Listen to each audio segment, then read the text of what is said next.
Assalamu alaikum. Bismillahirrahmanirrahim.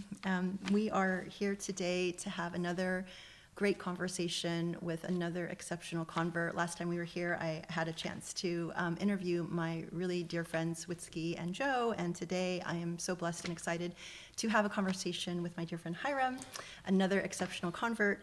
And part of this is just really to give some insight into the convert experience. I think it's such a difficult time now for anyone to become Muslim and also to stay Muslim. And so I feel like these conversations are really insightful because, as I've joked many times, it's like if you want to tell people really quickly that you've gone crazy or something's wrong with you, you tell them, I want to become Muslim, right? So they look at you and oh no, what went wrong?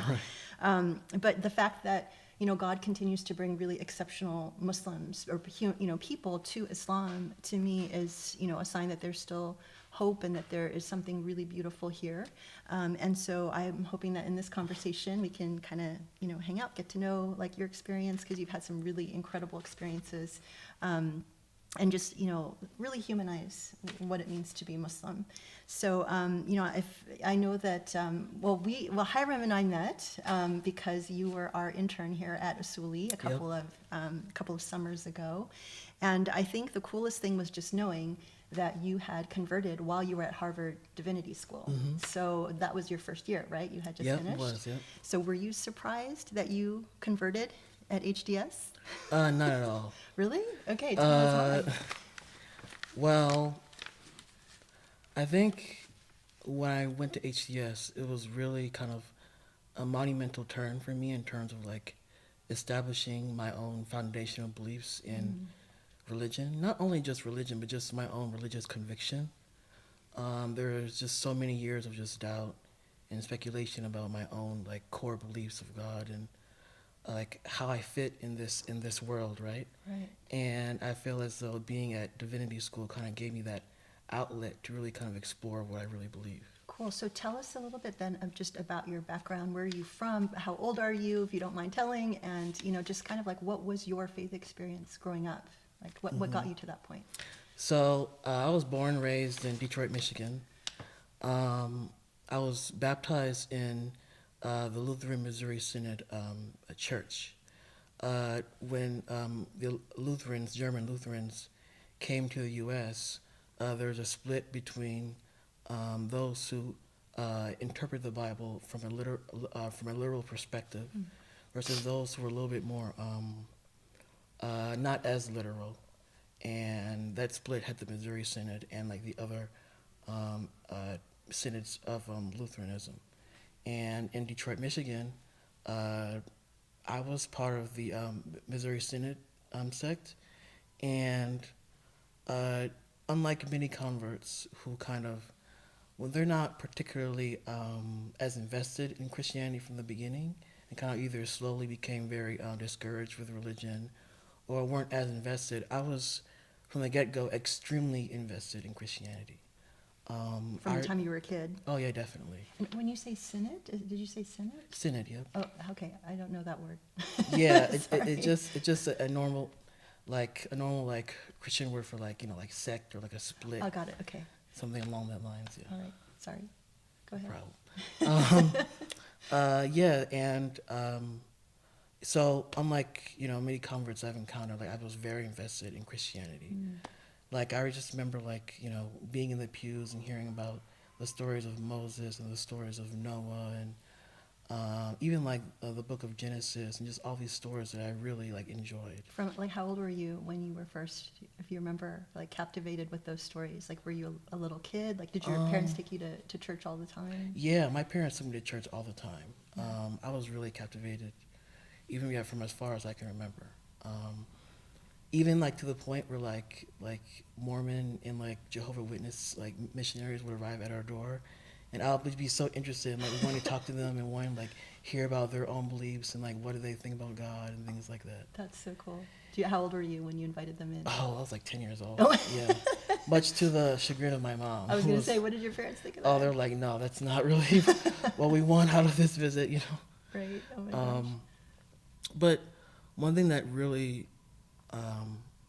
frustrated me was the story of Jesus. Um, and the frustration kind of lied, frankly, in the idea of the Trinitarian conception of Christ, of like God the Father, God the Son, God the Holy Spirit. And when it comes to the Trinity, part of like explaining Muslims the idea of the Trinity, oftentimes when talking to Muslims, it's like, oh, the Trinity obviously doesn't make sense because like they're born Muslim, so like it inherently doesn't make sense to them. Mm. But for me, the Trinity had so much layers Mm. because when you don't believe in the Trinity, there's so much trickle down of what you don't believe. Mm. If you don't believe in the Trinity, you don't believe in salvation. If you don't believe in the Trinity, you don't believe in Jesus having a special place in history. He's just kind of another person. And ultimately, if you don't believe in the Trinity, it's hard to really believe in like hope or really in a God that's really active within our lives. Okay, so for those of us who are not that familiar with like, okay, Trinity, when you unpack the layers, can you just start like explaining to someone who doesn't know anything about that? What does Trinity actually mean, or how did you understand it? How did you learn it? And all of the different things that you're saying, you lose when Sure, you yeah. unpack it. So, how I was explained of the Trinity in church versus what it actually was very different. Okay.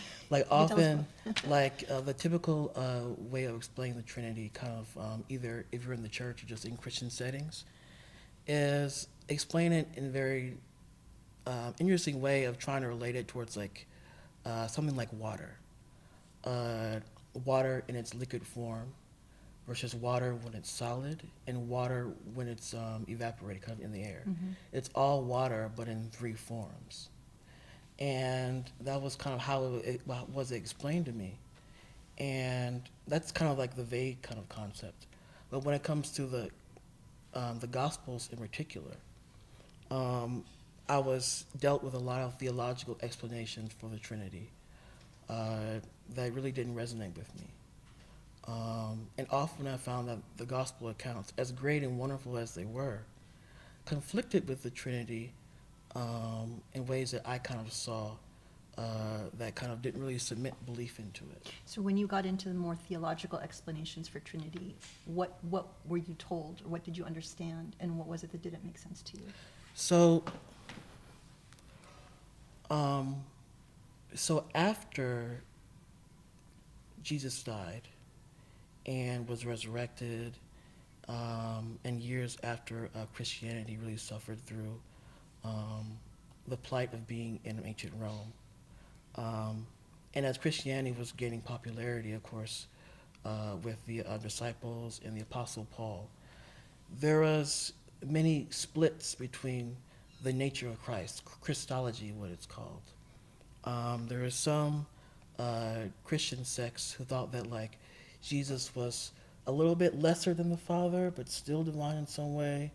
There are sections of Christians, the Ebionites in particular, who thought that Jesus was fully human.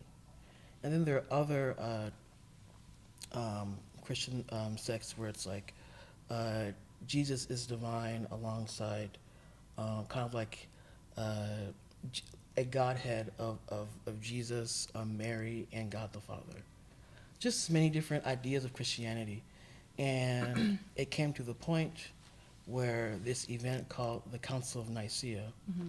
where Constantine, the Emperor Constantine, in an attempt to establish Christianity as the state religion in replacement of Roman polytheism, really just invited all the Christian scholars within the Mediterranean and just said, kind of put them in this big room, and they all debated the nature of Christ.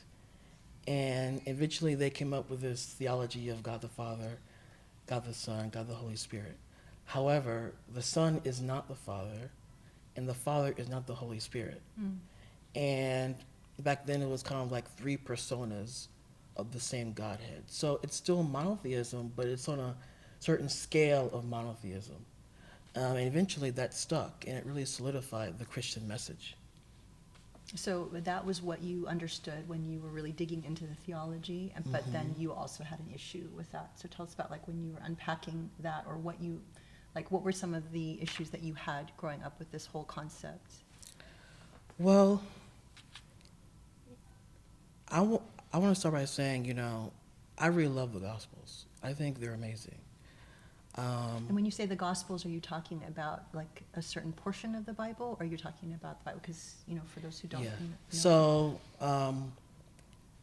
the New Testament in particular was codified, like, for a multitude of years. It wasn't really, like, there's a difference between, like, the Injil in particular and the New Testament. The Injil is the Old Testament? The Injil as in the Gospels. The Gospel, okay, Yeah. sorry. No. So, this is actually good because I actually don't know any of this, so I want to make sure we're really clear about Yeah, no problem. understanding. Yeah. The earliest Gospel of Mark, was probably codified around like 70, 80, well, 50 to 70, 80, before the great like war, the first second Jewish Roman war that led to the Jewish diaspora. And over the course of after Jesus died, there are a series of oral tradition stories that were still in that community. And these stories were documented or written down by anonymous authors. We don't exactly know who or what kind of their intentions were. We can only guess. And these stories, the reason why we have the Gospels today is these are just the Gospels that were just the most popular within the era. There's probably stories that did happen, but like were never codified within the Gospels. There's so many different accounts that it just kind of just got codified in one Gospel because just based on popularity, based on theological implications and things like that. And when reading the Gospels, the synoptic Gospels is like the Gospels that are more close together in terms of the stories of Jesus. So Matthew, Mark, and Luke are kind of called the synoptic because they're the most closer together. By closer, I mean the first is Mark, and Matthew and Luke is kind of looked at Mark as its foundation and added more stories. And John is kind of like a separate gospel all by itself in terms of it has similar stories, but it's a higher grade of Christology. So scholars speculate by the time John was written, that Christian community had a certain elevated view of Jesus as like either close to divine or near divine. Okay. And growing up, when reading these stories, I was often really confused in terms of the nature of Christ. Many of the Jews in the milieu of Jesus, there are so many things that they call Jesus. They called him Elijah. They called him a prophet at times. Oftentimes, Jesus is referencing the old scriptures as if he's come to like fulfill the scriptures of the past, and he rebukes the Jewish authorities of his day for like not following certain customs or certain morals that like should be followed within the Abrahamic faith. And it was just much confusion as to who exactly this person is. Right. And one example in the Gospels where it's where Jesus is kind of just talking to his disciples, and he says, "Who do you say that I am?" And then there's some say, "Oh, you're John the Baptist." You're a prophet like the ones of the old.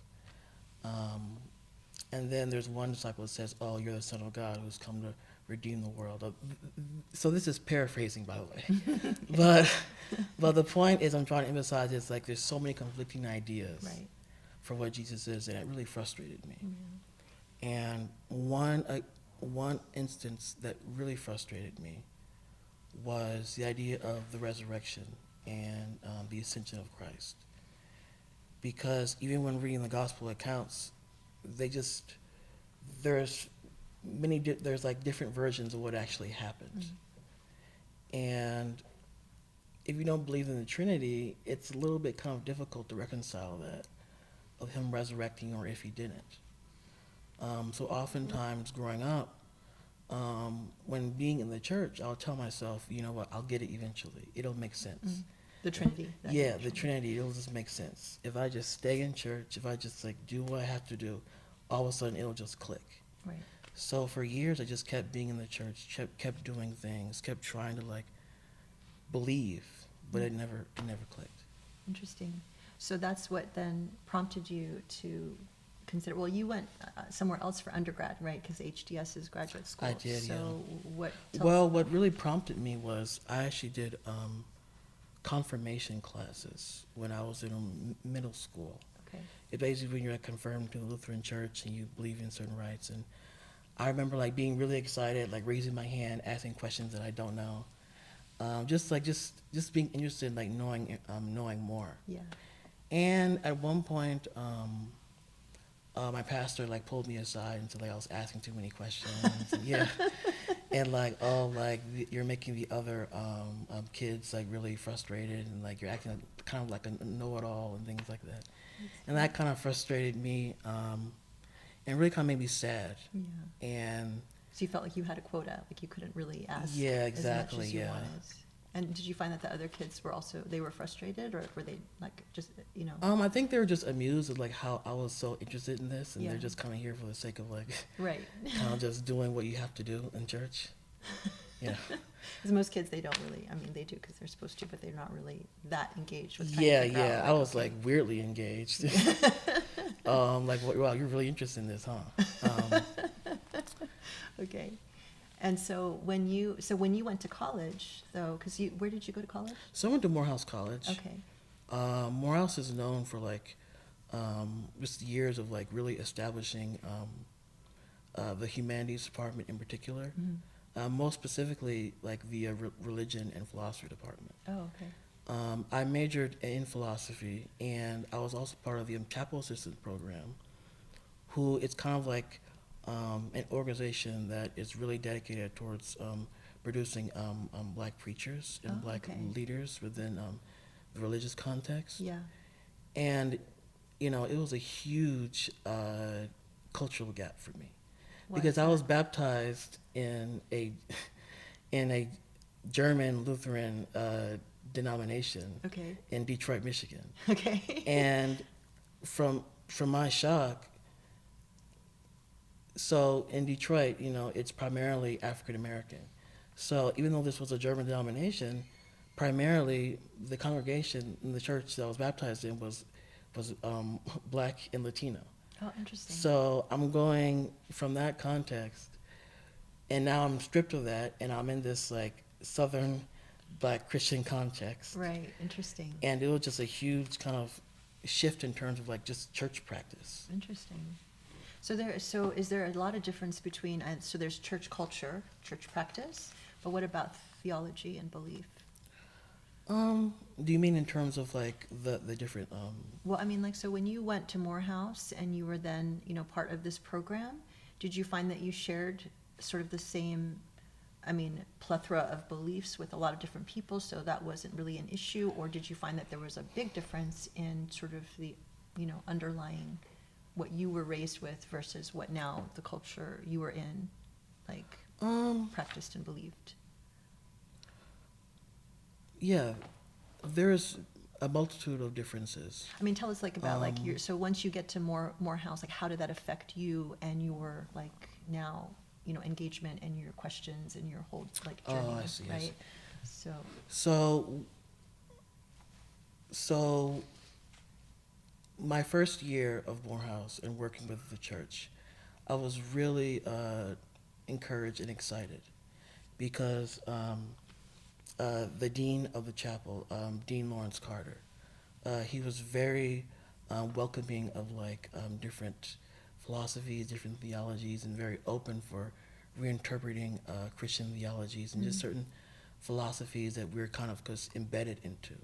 You know, part of what he says we go to Morehouse, or we're part of the chapel assistance program, the goal is to strip your embedded theology, the theology that you were born and raised in.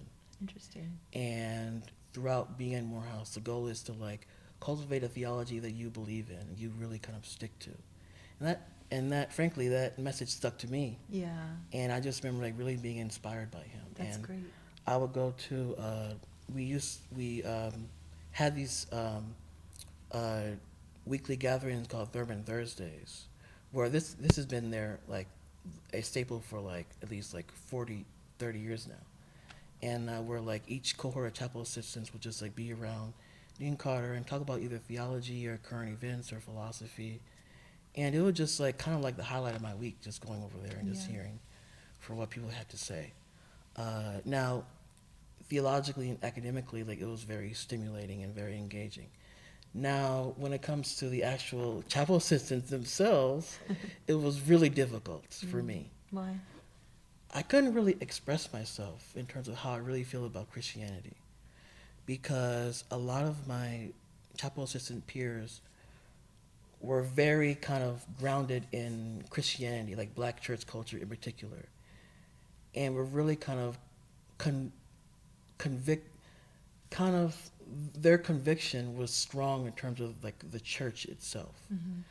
And I didn't really have any stake in the black church itself because I wasn't raised in it. Of course I knew about it, but it wasn't really like something I wanted to save. Right. And since a lot of my peers were like growing up to be black preachers, the hierarchy of being a preacher and like having your own church and really kind of pushing a certain message was very kind of vital for like their own faith. Because oftentimes we hear about, Christianity is dying in the US and like, black church life is dying and things like that. So there's tons of pressure from like, from just being at Morehouse and also just my peers themselves really like help save this dying religion. Right. And oftentimes I would get frustrated and angry because it's like, I would tell myself like, why are you all so invested in saving a religion that's not true? Interesting. Like, why do you care so much about a religion that's false? Right. So it still hadn't really clicked with you. Like you had the idea of, okay, just stick with it and Trinity will eventually make sense. But then you go to Morehouse and you're still not satisfied with sort of the theological engagement, right? Yeah, not at all. Okay. And by the engagement, I mean like I really went in the rabbit hole. Okay. Like I read like early church fathers like Origen, Augustine, to like existential philosophers, Christian philosophers like Kierkegaard, even like 20th century theologians, like Jewish theologians like Martin Buber. Just trying to make something make sense for me. In other words, I was trying to intellectualize myself into belief. Like intellectually myself into like believing there is some aspect of Christianity that I can just keep. Because oftentimes at the time, you're 19 to 21 in like undergrad, like religion's not really like in the minds of a lot of students. Right. But that was sort of, for you at that age though, that was kind of your primary driving like force. Like what is it? And so would you say like the question you're trying to answer was it who is God, who is Jesus, or what is the purpose? Like how would you articulate, what were you exactly looking for? I was really looking for what do I believe about God, and who is Jesus? I had, at Morehouse, unfortunately, being in the philosophy department, I became very like rationalistic in terms of thinking about God. I thought God was like God is whatever you make it. Either your truth is Christianity, your truth is Buddhism, your truth is Hinduism. Truth is there's people have different truths, and that's that. Right. So there's no real like true conviction in like an act of God that actually cares about human beings. And when it came to Jesus, I would be upset at how Jesus was kind of secularized, and especially in U.S. culture. Jesus is kind of like a joke in a lot of ways. Like he's kind of critiqued, like either like on TV or like even like his existence himself. Him actually existing is questioned within like some academic circles, and it just kind of bothered me how like Jesus is just kind of like this person in the American Christian culture that we just kind of accept that, Blonde haired, blue eyed. Yeah, exactly, yeah. Just like good looking. Yeah.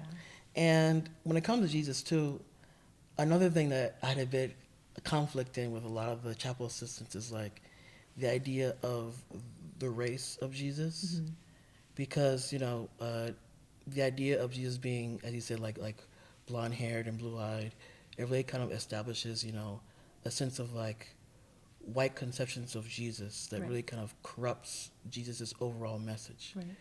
And since the 20th century, like black theologians like James Cone and others really kind of established a certain black Christianity that really spoke to black Christians in the U.S.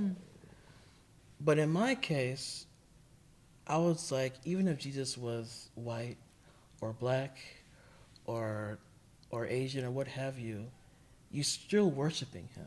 Yeah. He's still a divine person in this Trinity. Right.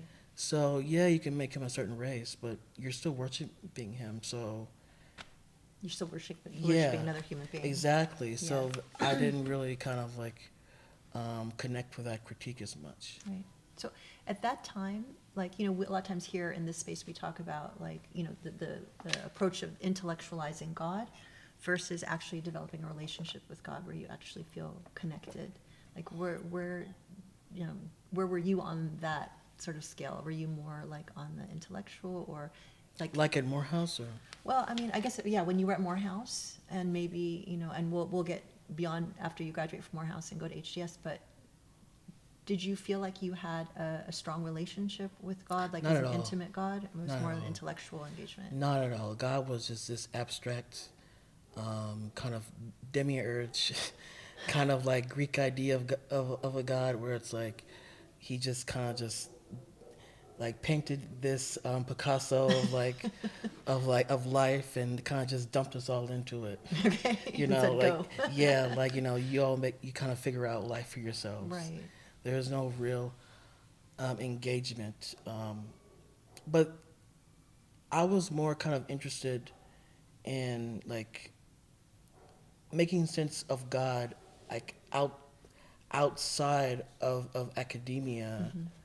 By the time I graduated from Morehouse, because I took a class on Intro to the New Testament, and I really didn't realize how much of the gospel stories really mattered to me. I took that class because it was taught in a very rationalistic way of Jesus in terms of like Jesus in the historical context, Jesus of the Christian faith, and Jesus of who he really was.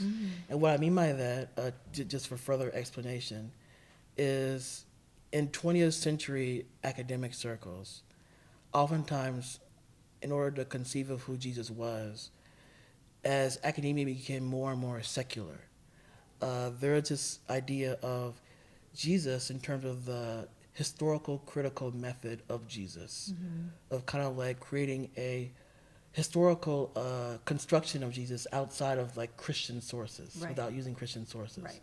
And then there's the confessional Jesus of Jesus being the Son of God and the Redeemer of all humanity through the crucifixion. And then there's the quote actual Jesus of who he actually was. Okay. Yeah. Some combination of the two. Yeah. Okay. But who can say who the actual Jesus was? Exactly. Yeah. The actual Jesus is just with all like it's kind of lost to us. Yeah. And like we don't really know who he was in a way. Right. And that conflict was in my class. And it really made me upset because it put this rationalistic bent on everything. Like, oh, the miracles, that's not rational, or just like him resurrecting, just put everything into doubt. Yeah. And I'll often like be in this class and think, why are you even believing this if everything is just like Right. a metaphor, it didn't actually happen. Right. Right. And that, when I really allowed to like think about, it really gave me the space to think about how I really felt about the Gospels. And fast forward, I went to Israel and Palestine. When did you go? After you graduated? So I graduated. I graduated a semester early in December of 2019. Okay. And a week later, I was a part of the Philos Project.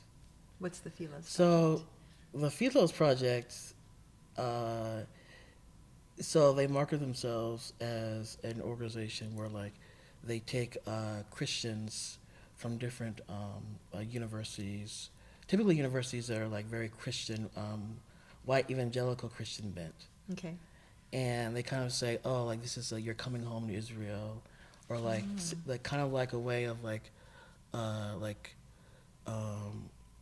honing like Christian theology in terms of like visiting Jerusalem and seeing the sites of where Jesus did this and where Jesus did that. It was kind of like putting the scenes of the Bible into real life. Right. And who funds this project? Do you know? I'm not sure who funds it. I just know the name of it. So Philos is its own organization. Yeah, it is. Okay, Mhm. interesting. How do you spell that? FHILOS. HILOS. Okay. Yeah. But what made my trip a little bit different is I was part of the African American experience kind of group that they had. And we, especially Morehouse students, and kind of told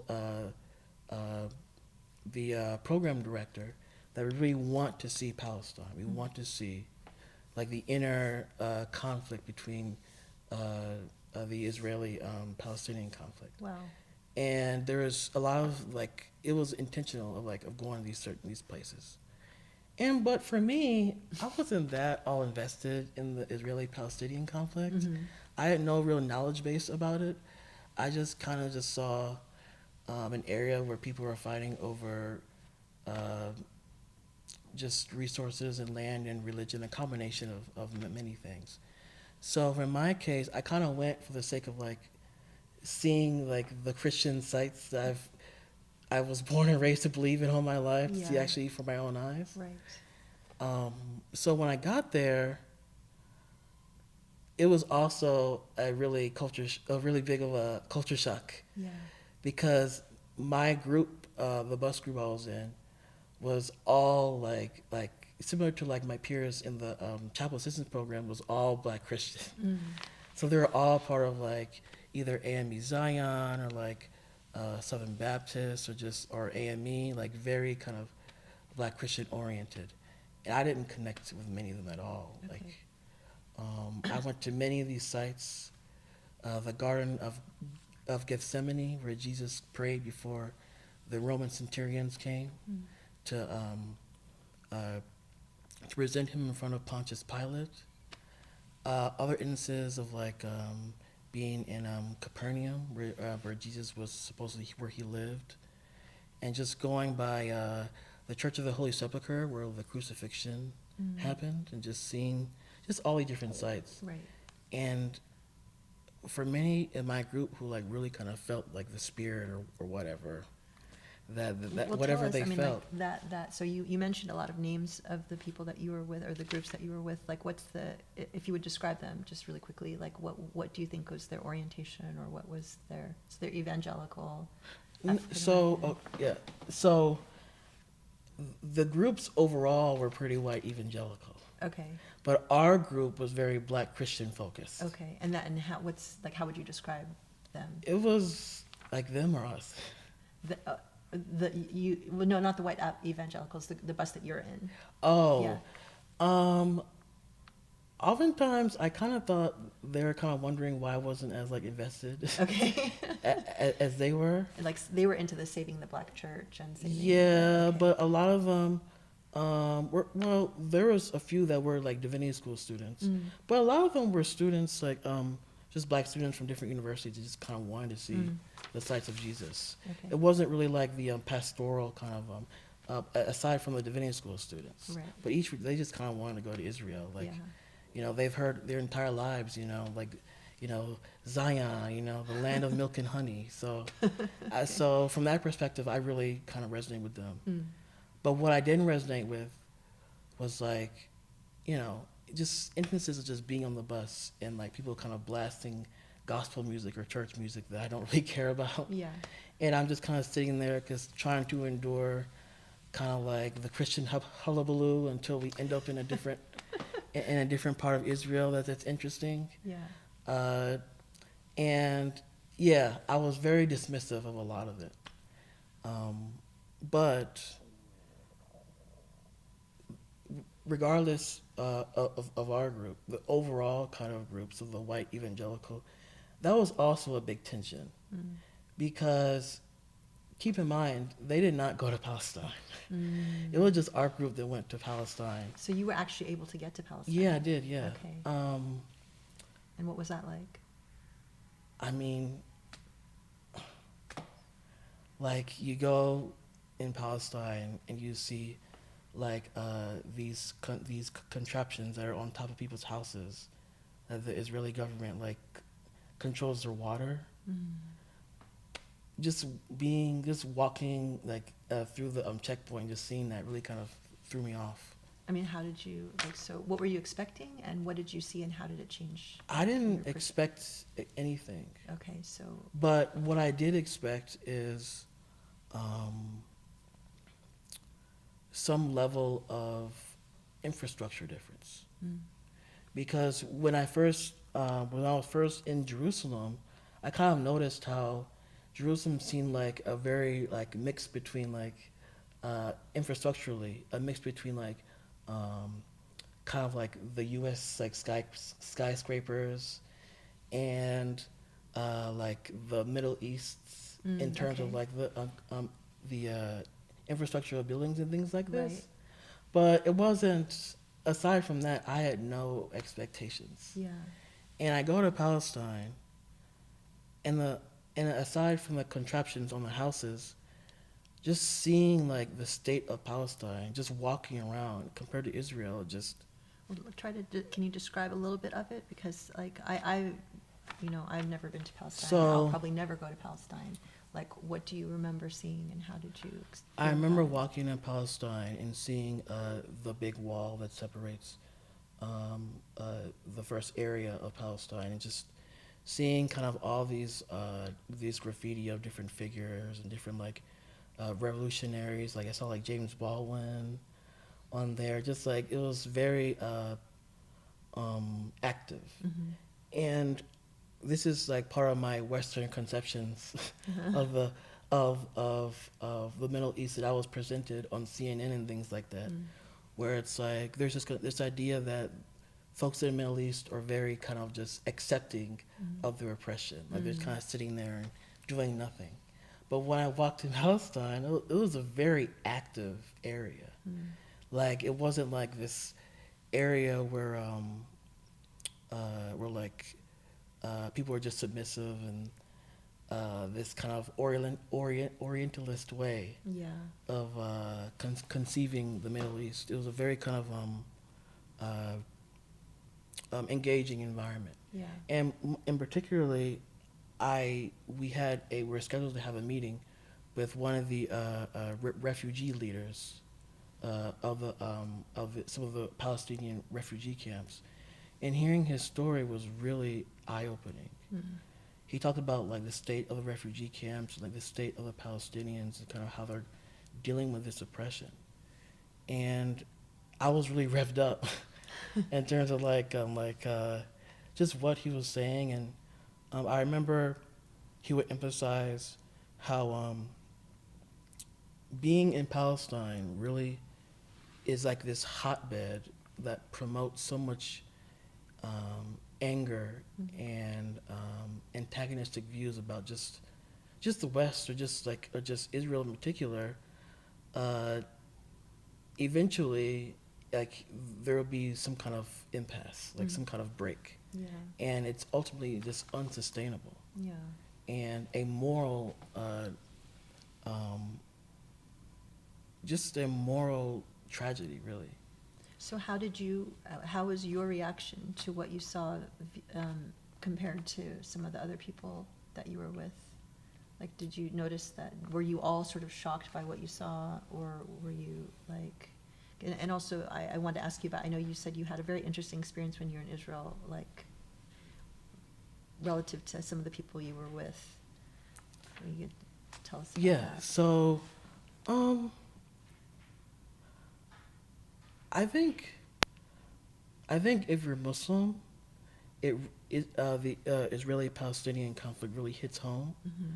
But like a lot of the folks on my trip, I felt pretty disconnected Mm-hmm. from, I guess, the plight of like the Palestinians. So I just think it's just by virtue of just not being Muslim, like there's a Yeah. disconnect. So when I'm walking around and just like when I was walking in Bethlehem and just seeing certain things, it was hard to really conceptualize Mm. um, like the implications of the state of Palestine compared to the state of Israel.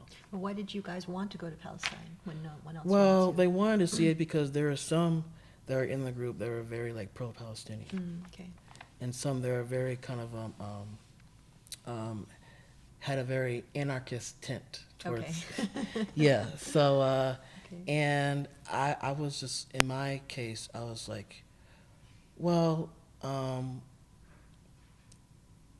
yeah, there's lots of conflict and lots of suffering, but it felt very kind of like a their problem instead of Right. an overall problem. Okay. Um, I think it was the same day we also visited Israeli settlements, and Mm. there was a settlement right outside of Gaza, and the entire like settlement was like bomb proof. Mm. And seeing the Israeli settlements, kind of like how they kind of live in the midst of like being right next to Gaza, was very. It was also kind of jarring to Yeah. see like your entire settlement is like a bomb shelter. Right. But yet again, you're the one who's settling there. Right. Exactly. So there's the conflict. Yeah. Um, but the last part of the trip that really shook me was this is the very last day, and we are all um, going to be baptized in the Jordan River, and that was like the highlight of like going to Israel. Like when you sign the application, thing like this. Oh, you get to go to the Jordan River and see where Jesus was baptized Yeah. by John the Baptist, and I remember like being like so like, excited seeing it, Yeah. but by the time we got there, I was just so uninterested. Mm. And I told the head of the program I did not want to get baptized. Why do you think you were uninterested? I think by then I was just so unsatisfied and so frustrated with just being in Israel. Mm. I kind of just thought Israel was just like another place where people lived. By then it wasn't like this holy thing anymore. Mm. And I definitely felt when walking in Israel this crazy sense of otherness, Mm. which was just, honestly, it was foreign to a lot of how I feel in the U.S. at times. Mm. Because it wasn't just a racial thing. Because we also met Ethiopian Jewish settlers who came from Ethiopia to Israel a few years ago, and they're still getting established. Yeah. And just hearing their testimonies of just like the racism they experienced, Mm. and how a lot of them like can't afford housing, and just like the jails are just filled to the brim with a lot of Ethiopian Jews. Mm. I remember one of my peers asked, "So why do you endure all this?" Mm. And one of the leaders said, "Oh, because we're Jewish first. Mm. So we're willing to endure all of this for the sake of our faith." Mm. And as someone who like has experienced so much racial oppression in this country, Mm. for you to say, "Oh, you're dealing with it because of your religion," is Mm. really kind of jarring to me. Yeah. Um, so those experiences in Israel made me kind of divorce it from like this holy thing. So all this accumulated until the last day when when I'm at the Jordan River. And so when we're at the Jordan River and everyone is getting like putting like shawls on and getting baptized, I'm just kind of just sitting there. I like, dip my foot in the water, just kind of just interested in like how people are kind of going about this. And it was a really unique experience. Like each time each person was getting baptized, some would like cry after the baptism. They were like, you have baptized you in the Father, the Son, and the Holy Spirit. And then once they're raised, people would cry. Some would like be really relieved. There were times where like a lot of my peers would like scream in tongues and like expressing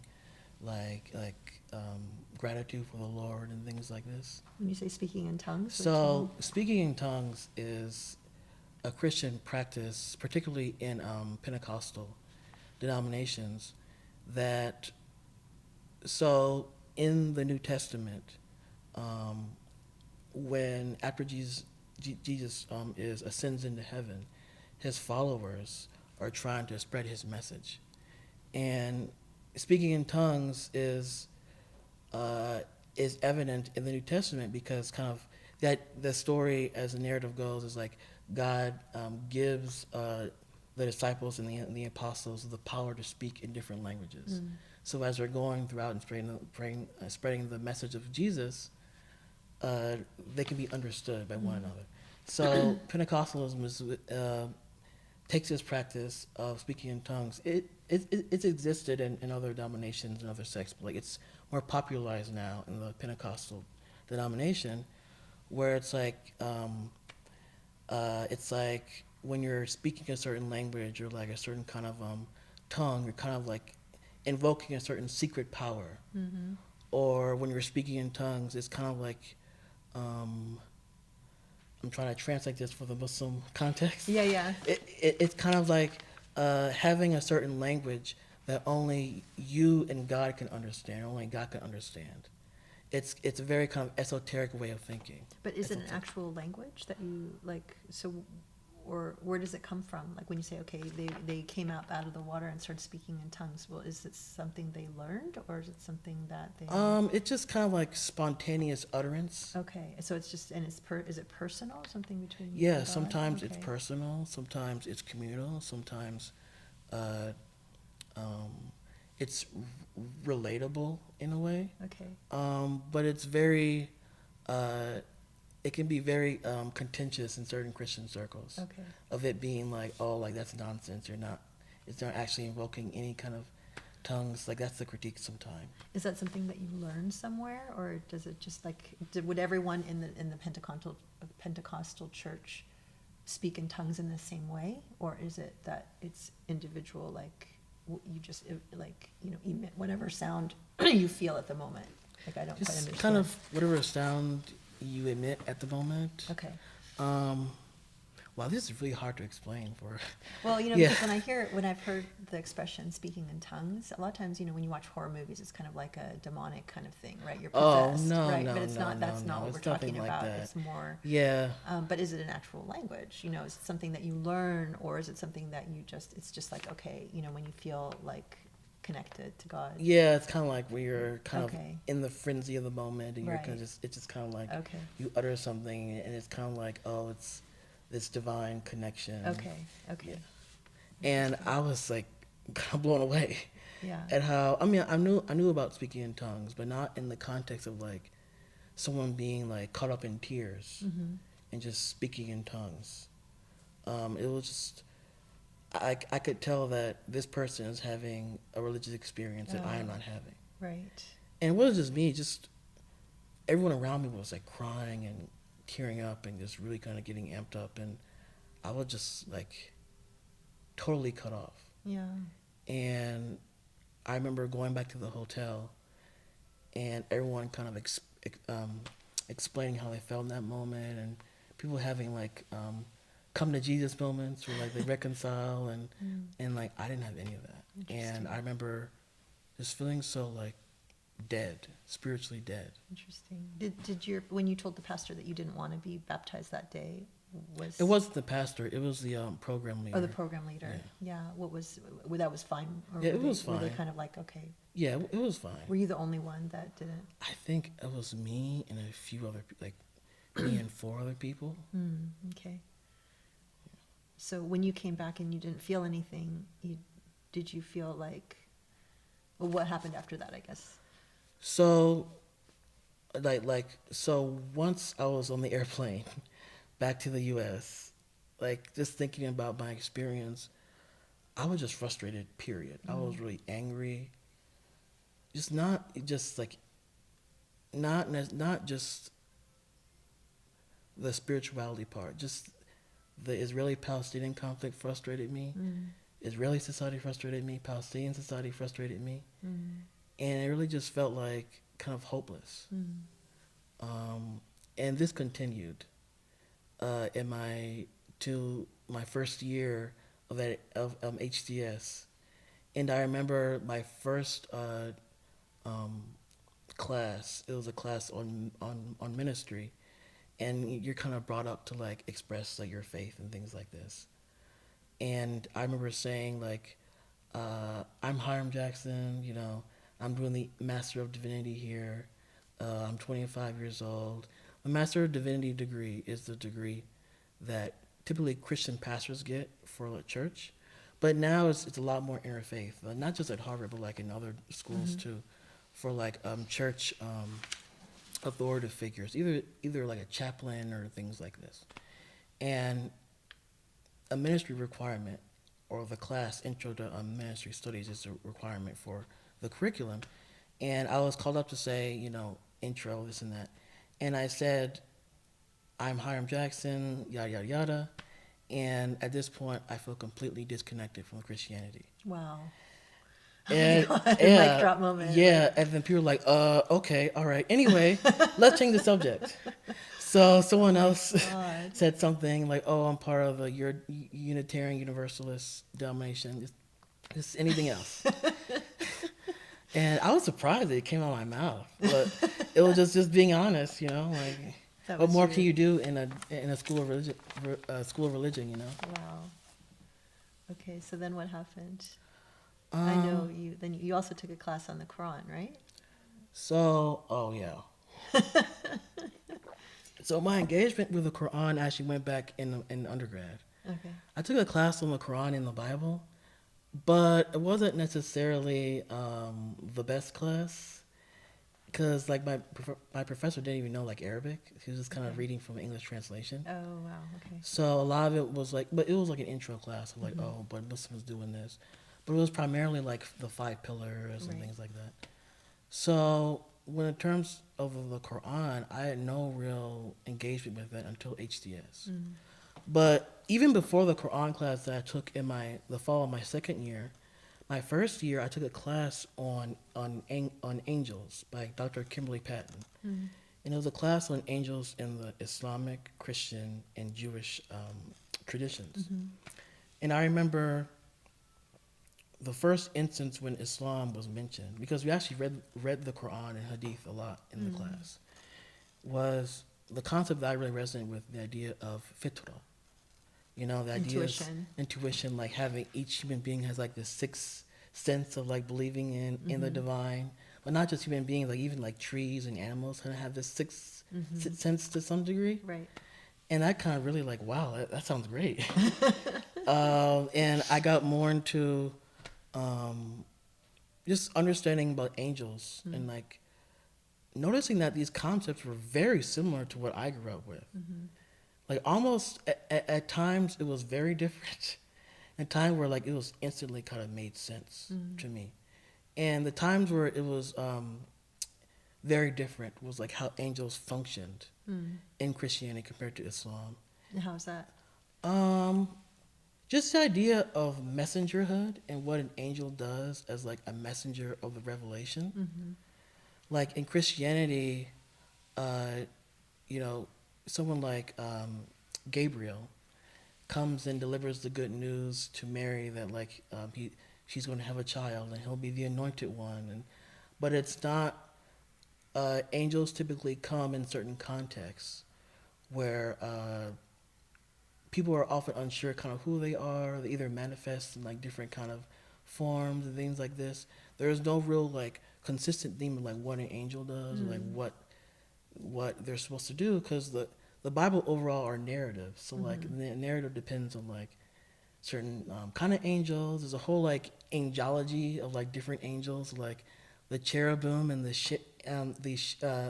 seraphim, just different kinds of conceptions of angels. Right. But Islam really solidified it for me, because angels in Islam were very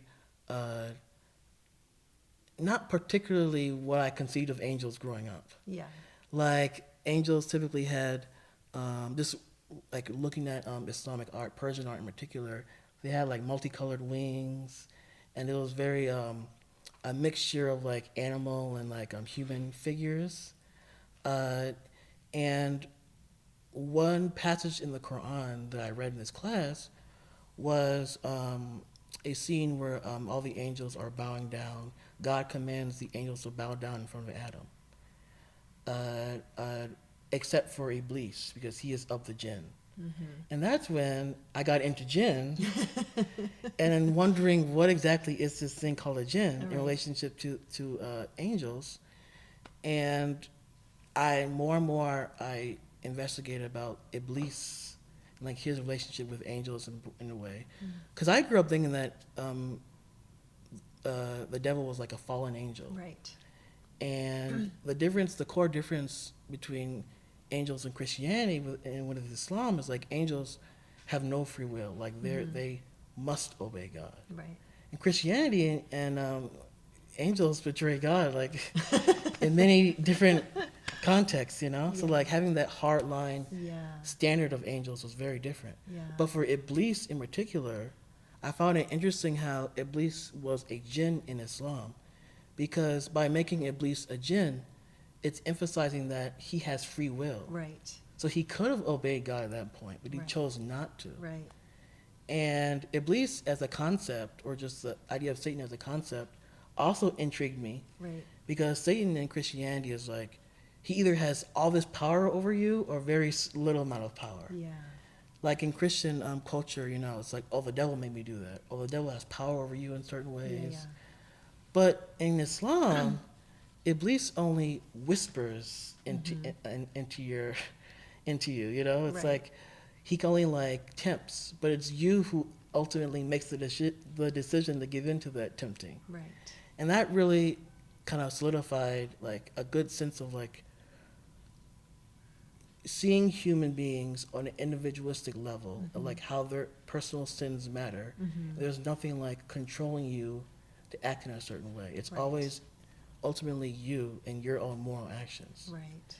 And there's actually one hadith where I was like in process of this research where it was about for those who convert to Islam, for people that are on the verge of converting, Iblis whispers into them to not to convert, telling them stuff like, this is not the religion of your forefathers. This religion is too hard. This path is too difficult. Don't focus on that. Yeah. And that really stuck with me until the Quran class. That's so interesting. Because I remember for me, my whispering was, you know, you're crazy. Why would you be Muslim? Yeah. Right? And then I remember, like I told this story before, so the turning point for me when I had like kind of my come to Muhammad moment, maybe come to Islam moment, was like, you're not crazy. You know, and that was so important. It was like just undoing that whisper. It's so interesting that you said that. So tell me more about, so what was the next step in your journey for like, you know, kind of unlocking? So, in this angels class, like I did read the Quran, but I still had issues with the Quran in terms of like not understanding nothing of what I'm reading. Yeah. Like I have all these concepts of Jesus and the prophets and things like that, but like I had no clue what I was looking at. But with the help of my professor, kind of who works in comparative religion, so like a good knowledge base of Islam. Like she helped me kind of understand what the Quran is on a certain level, and the conflict that I had was Muslim conceptions of scripture versus Christian conceptions of scripture. And by Muslim conceptions of scripture, since you have the Quran is considered like the verbatim word of God, it's kind of written like a first person. You know, it's written like a voice that's like talking to you, this divine voice. But for me, I'm so used to reading like the Bible in terms of like a narrative, like a story, talking about someone, Right. not a God talking to me directly. Right. So that was part where I was kind of disconnected from.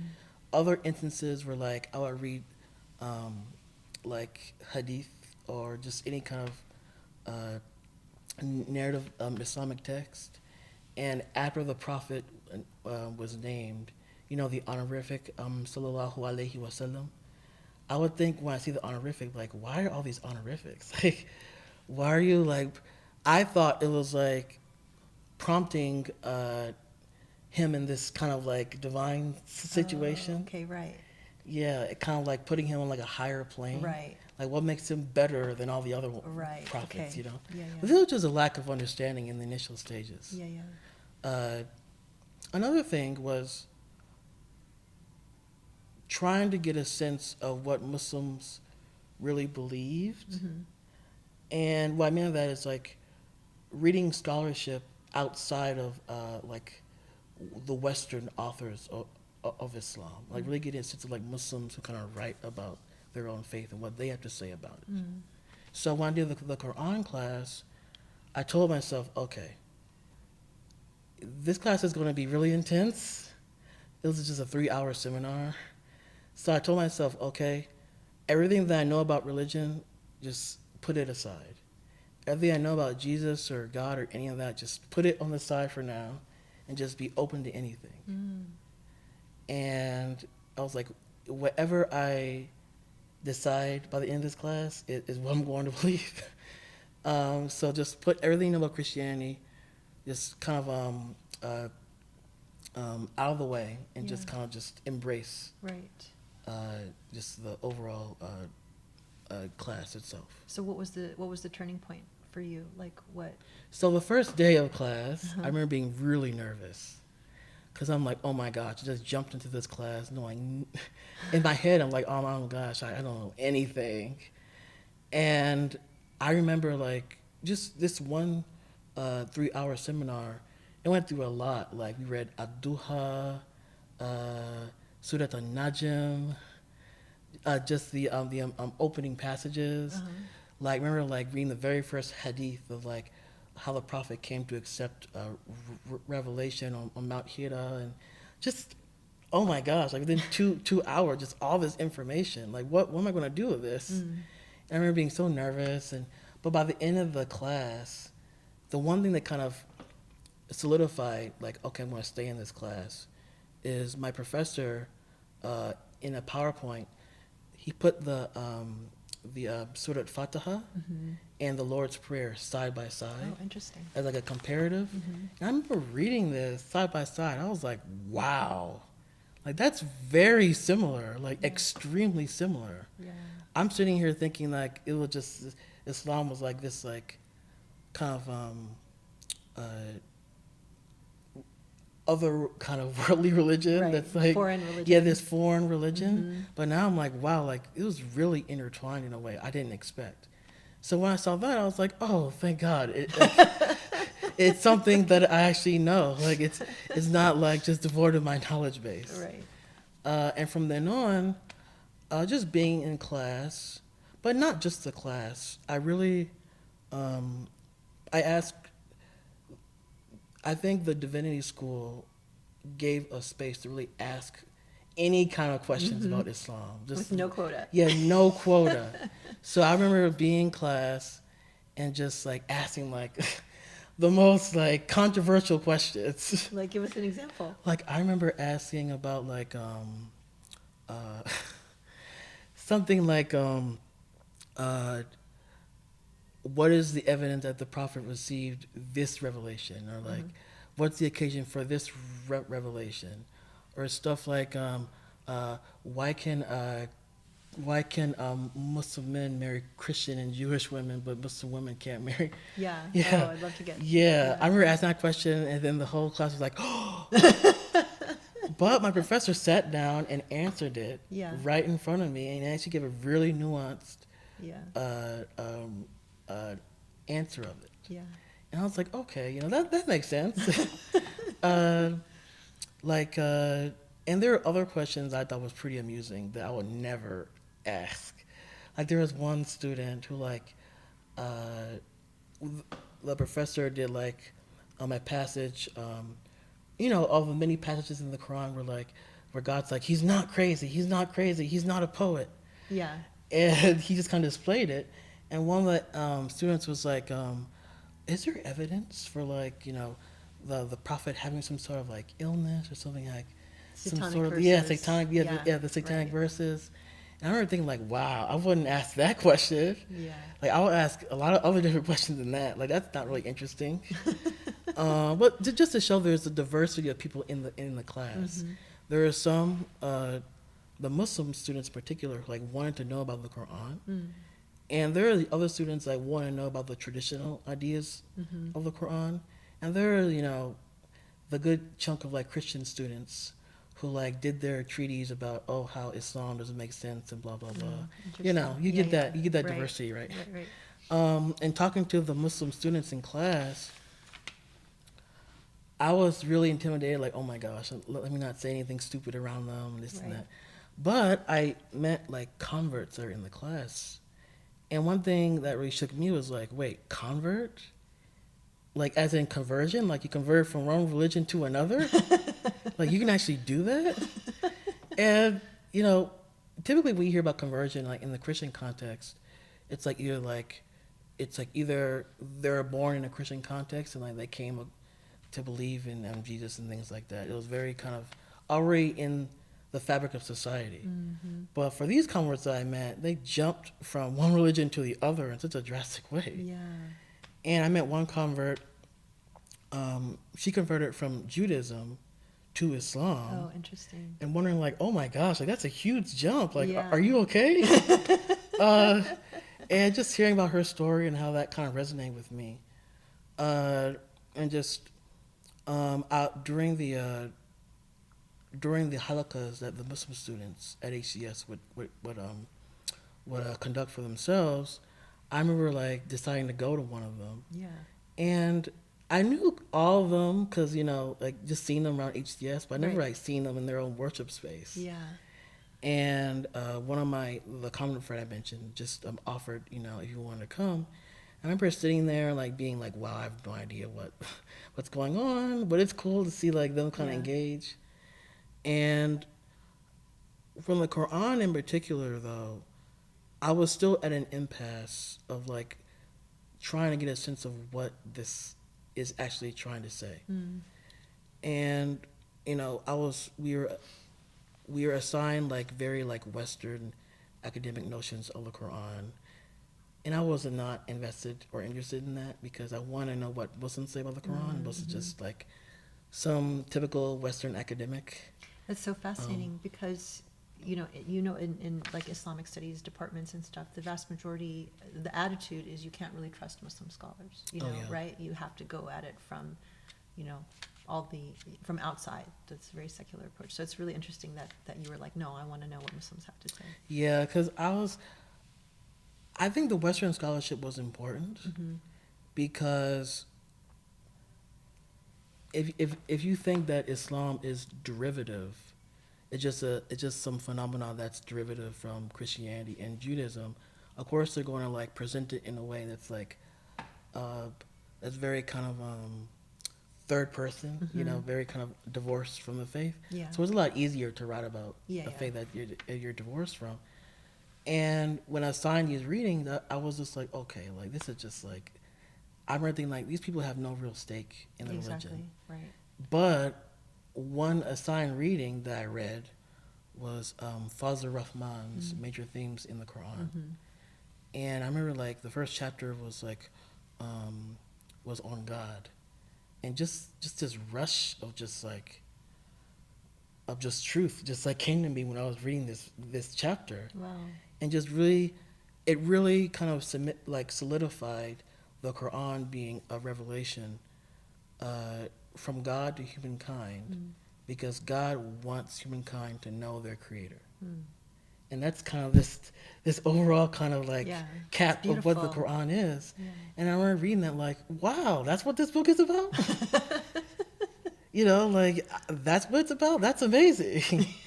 So I just like from then on, when I had that context, really kind of getting a sense of that, and now when I would read, you know, these surahs that were kind of assigned to me, I was like, wow, like this is amazing. Like this is an amazing thing. Like this secret has been like unlocked that I've been trying to figure out my entire life, Yeah. and now it's just here, like it's in my face. Wow. During my sections were like, you know, where the TA will kind of have a certain section and kind of like present certain ideas. That was interesting to see, because I can tell that although he's an academic, he's also very invested in his faith. Like very, even the professor himself, but you can just tell Yeah. he's really invested. Yeah. And seeing the Muslims around me being so invested in Islam in a way really kind of separated them from a lot of the faith groups that I'm around. Interesting. Like even in somewhere like at HCS, you know, as much as we like they tout, you know, diversity and religions and certain like orientations, it's still a very like, it's post-Christian, but also it's still like a secular kind of tint in a way that's kind of hard to break. Yeah. And especially when it comes to the professors, like a lot of professors, this is the case everywhere, but it's like they knew so much about a religious tradition they don't actually believe. So seeing the Muslim scholars being invested in Islam like that really kind of, It's different. So different. yeah, it's a different kind of feeling. Yeah. That's so fascinating. So tell us about the time when you actually made the decision to convert. Like what was it that made you finally? And because this is a very short amount of time, right? I mean, you get to HDS. It's just your first year, or is it your second year? Well, You converted in your second year. I converted the fall of my second year. Okay. It's short time in terms of the conversion, but in terms of like the work it took, it was Yeah. like years. Yeah. And I think it was a lot easier for me. The reason why it was so quick is because, you know, growing up in Detroit, Michigan, you know, like there's a huge like Muslim population, a huge like Muslim and Arab population. And, you know, just being outside of Hamtramck, Michigan, you know, where it's like half the population is Yemeni. Okay. So just like I used to like be in Hamtramck, Michigan all the time, and you know, hearing the adhan and seeing the hijab and the niqab just walking around. Yeah. So it wasn't unfamiliar. Yeah, it wasn't like unfamiliar. Yeah. But it was the text itself and the Interesting. theology and just like the religion itself was unfamiliar as opposed to Muslims, if Right. that makes sense. Yeah. So, but your class on the Quran was that your second semester, your first year? It was the first semester of my second year. So you convert as you're taking that class. I did, yeah. Oh my God. Yeah, okay. I know, right? Yeah. But you really just got introduced to the text, I did, yeah. like But with depth. I mean, you knew you'd read it when you were at Morehouse, but this is the first time you actually engaged with it. So that exactly, is a very yeah, short it was the amount of first time, but it was just a rush of information. Wow. It wasn't, even though it was a short amount of time, just the amount of work that we did and the amount of like stuff we read was just so overwhelming. Yeah. It was like almost like a year's worth of information Yeah. in like a seminar class. Did you convert at the end of the semester? I did, yeah. Okay. But what made the initial tip of like the no going back moment was Yeah. like, you know, I would think like if I would convert to Islam, like there is no I remember thinking that like, oh, I love this. Like I really love this class. I love the Quran. I just love Islam in general. But you love something, but being a part of the religion is It's different. so different. Yeah. So Like, what are the implications? What's your yeah, family going to think? What's your community going to think? What are all your right, friends going to yeah. think? Yeah. But I actually didn't care what my family thought. What I cared in particular was finding out what I believed. Mm. So my family was not particularly in my mind. But what kind of triggered it, like even like the thought of converting, is I remember like walking home one day with a friend of mine who was Muslim, and then he's like, "Have you considered converting to Islam?" And then just an impulse, like I say, "Yeah." I was just shocked that I said that. Like, Where what? did that come from? Yeah, where did that come from? That came out of nowhere. And then we just kept on talking about it, and he's like, "Really? You should do it. You should do it." And I told him like, dude, if I convert to Islam, like, right now I already have so many beliefs that like, as a Christian that I don't believe in compared to like the mainstream Christianity. If I convert to Islam, there'll be some beliefs that like I do not believe that the majority, like in terms of like certain theological concepts that are popular that I may not necessarily agree with. And he's like, well, I mean, you already don't believe the vast majority of Christianity. So, like, how's that? Yeah, so, like, would it be any different? And I was like, oh, wow, okay, that's a good mindset about it. And, you know, just thinking about that and just reading over the Quran, the verses that really popped out to me was, like, when God, like, talks about the Jahiliyyah Arabs and how, like, they believe in Allah, but it's like their idea of Allah is like in a different like playing field within like their own religious traditions. So it's like we believe in Allah, but we believe in the religion of our ancestors, and that's the main reason why they wouldn't convert, because it is the religion of our ancestors. And I kind of thought about that and like, wow, like this religion, I'm really kind of just gravitating towards, and the only reason why I would not convert is like it's unfamiliar territory, and I didn't want to do that to myself, because at the end of the day, you know, we're going to die one day, and when I look at my Creator, and if He tells me, why didn't you convert to Islam, I would say the same thing. You know, this is the religion of my ancestors. And I did not want to be in that position because it's really just about being honest with what you believe in and how you want to approach, you know, your own faith, not only on an individualist level, but like just connecting with the community as well. And I kind of decided, you know what, like I'm just going to do this, and just there's no going back. And I really just kind of ran with it and just, you know. You jumped all in. Yeah, the ship has sailed. Yeah. I really did jump all in, which really shocked the other Muslims at HCS, because I didn't really know the vast majority of any of them. Right. So when I told my friend like, oh, like I'm converted to Islam, he was like, what? Like he knew that I liked it, but he never thought I was going to convert to it. Yeah. So he was just like shocked, like, okay, if you want to do that. So when I made the decision, a friend of mine helped me do the Shahada and things like that. The very next thing after I did the Shahada, I did like a Dhuhr prayer. And I remember feeling so overwhelmed, like, oh my gosh, what did I just do? what decisions I just made? And he helped me out with wudu and things like this, and doing the prayer. Being like, oh my gosh, this is a lot. But let's go back to the decision. It's one thing to say, okay, I don't want God to ask me, and I say, well, I was just holding on to what my ancestors believed in. But what was it that was? But you had to have enough to say, okay, the ship has sailed. There's no turning back, and I'm going to take this leap of faith, not knowing a lot of what I don't know yet. I mean, that's a very brave, courageous. Maybe some people say crazy.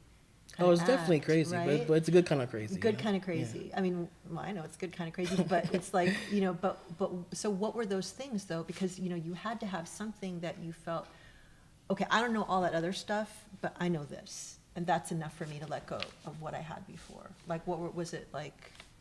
You know? What particulars? in Like particular? what made you say, okay, yeah, you know, it's okay that I don't know all that other stuff, but I know this is what I know, and this is enough for me to let go of what my ancestors believed. Because we, you know, is it that Jesus, the conception of Jesus in the Quran? Is it the, you know, The conception. the monotheism? You know, like what about Trinity? You know, like it answered Trinity for me. Oh, What yeah. specifically was it Yeah. that you said, Like- okay, fine, I'm ready to let go of what my ancestors believed So- and take this giant leap of faith? Thanks for the clarification. there. Okay, it's okay. So, the Trinity, just reading the Quran and like, it's just so overwhelmingly anti-Trinity, Yeah. and it's just overwhelmingly like anti-establishing partners towards God. Mm-hmm. It's so it's so like hardcore emphasizing the tawheed of conception of God. Monotheism. Tawhid. Strict monotheism, like Mhm. it's just overwhelmingly monotheistic. And when they would mention the Trinity, I would be very like distraught. And it was really kind of overwhelming to me because I'm reading these verses. I'm like, oh my gosh, like this is undergoing my entire faith that I believed in. Yeah. This is really scary. Mm. It scared me a lot because it's like, wow, like this is really anti everything that was like that what got me to divinity school in the first place. Interesting. And it was kind of like an acceptance of the Quran just having a certain monotheistic conception that I wasn't like raised to like believe in. But something must have also, because, you know, it's fearful, like, right? It's deconstructing everything you It was believed scary, in. but it was a good scary. Okay. It wasn't like a scary in terms of like a genuine fear, Yeah. but just a fear in terms of like Unknown territory. yeah, Yeah. just like oh my gosh, like if it's so overwhelmingly against the Trinity, then like is there something else? Is there Yeah. something else that I can believe in? Yeah. And by that something else, but hit home too is like Jesus. Yeah. Like the idea of the Quran like overemphasizing that Jesus is a human being over and over again, that was Yeah. also overwhelming. Yeah. But it's like, oh my gosh, like, but it's overwhelming and scary because I believed it. And my own belief in Jesus being a human being is scary to me. Because it goes against everything Exactly, else. yeah. Yeah. So the Quran, it was kind of like it's telling me the reality. Yeah. But it's something like I didn't want to face. Yeah. Although you sort of knew it Yeah, deep inside exactly. for a very long time. So it's kind of just like putting the truth to bear. Yeah. And honestly, when it comes to the nature of Jesus in the Quran, what I loved is like how the Quran like confirmed all the miracles of Jesus, of resurrecting the dead and things like this, but completely like is uninterested in the crucifixion and the resurrection accounts. And that's the main aspect of confusion I had growing up was the resurrection, and because the whole narrative of the Trinity is crucial in that aspect. And in fact, like that's like sidelined in the Quran, like it's like vague, like oh he was raised up, Right. in a way, like I was like oh thank God, like it's not an emphasis anymore. Like I don't have to believe this. So you're telling me there's this faith where like I can love Jesus, I can appreciate Jesus, but I don't have to worship him. Like it was Yeah. just an eye-opening, Wow. So an eye-opening way of like looking at Yeah. religion. that's so fascinating.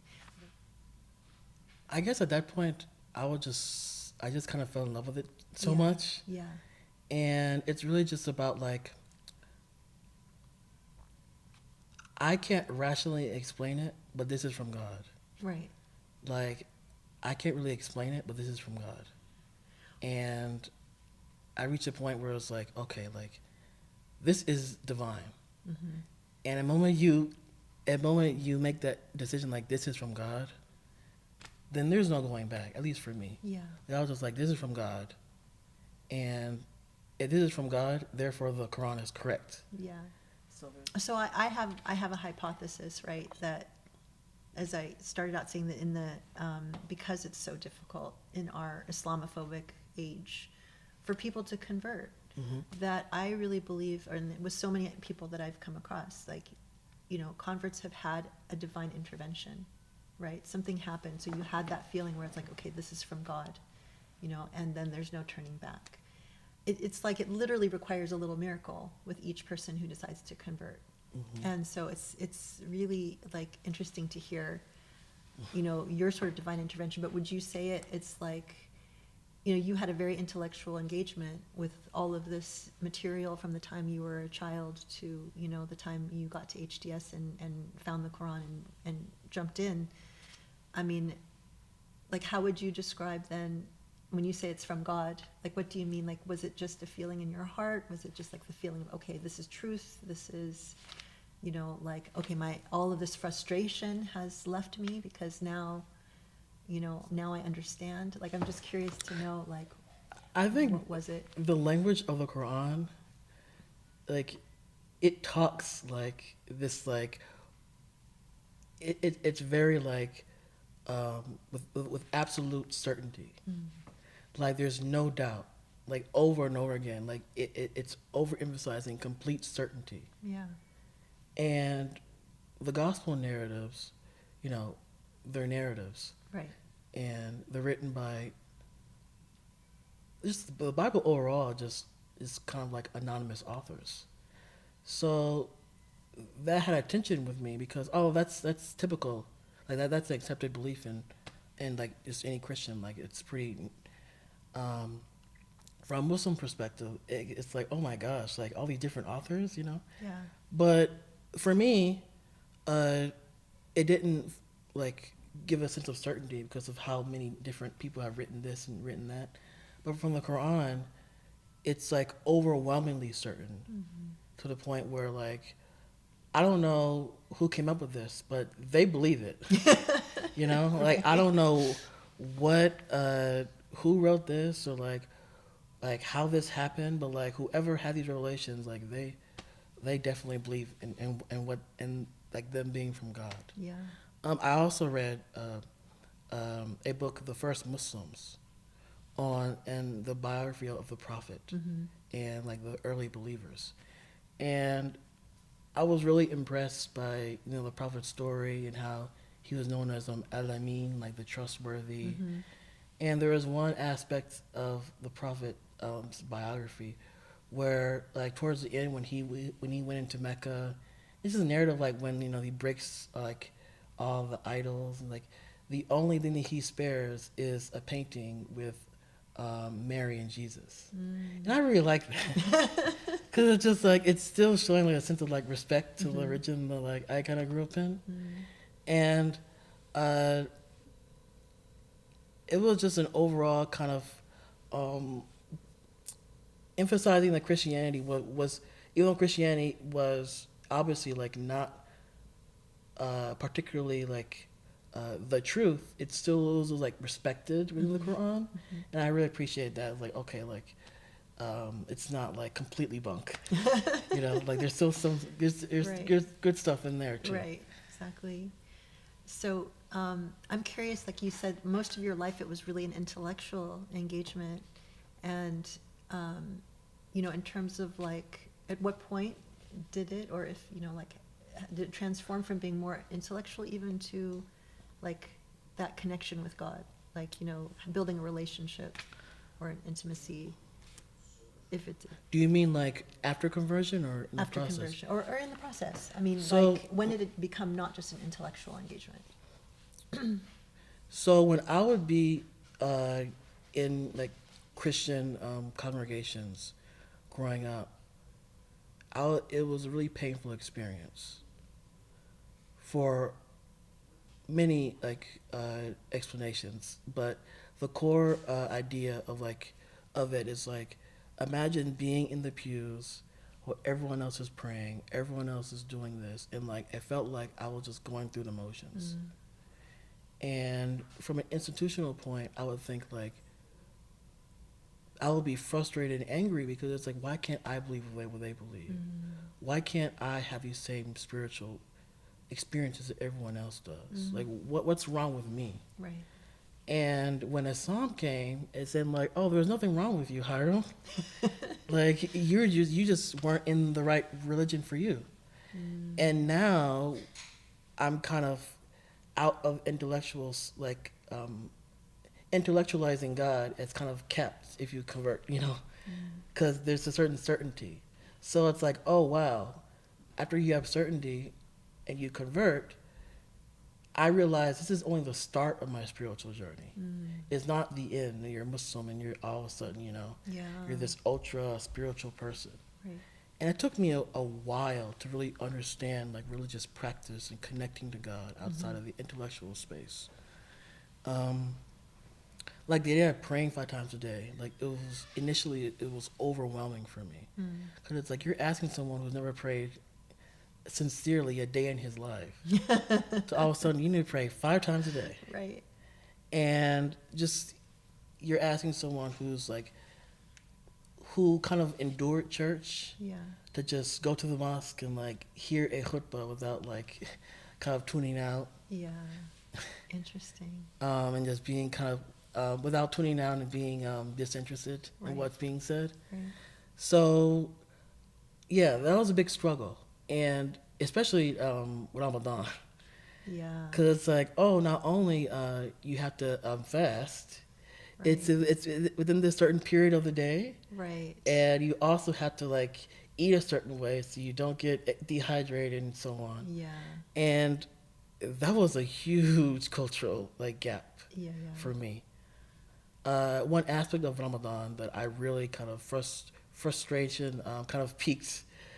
Not only you're fasting all day, it's during when like Muslims gather in the evening and kind of like you eat dates and you do and the towards the end of the night there's the Tarawih prayers. That situation to me was really kind of otherworldly. In a good way or a bad way? And it was, well, put it to this. I didn't really understand how Muslims related to the Quran. So I didn't really understand tajweed at all. Because I converted by reading in an English translation. So the Arabic was kind of like, it's kind of like otherworldly to me. Yeah. So and you didn't understand what it meant. Yeah, so when I'm sitting there, like, trying to hear from the Quran in Arabic, I was just like, what is this? Like, this is not, like, what I'm used to. This is not, like, the Quran that, like, I came to believe in. Right. And, like, I would be so kind of up in arms. Like, some of the Muslims around me, when they would ask, how did you enjoy Tarawih? How did you enjoy it? I was like, well, I mean, it's okay. Yeah. Like, what do you mean it's okay? Like, Yeah. this is from God.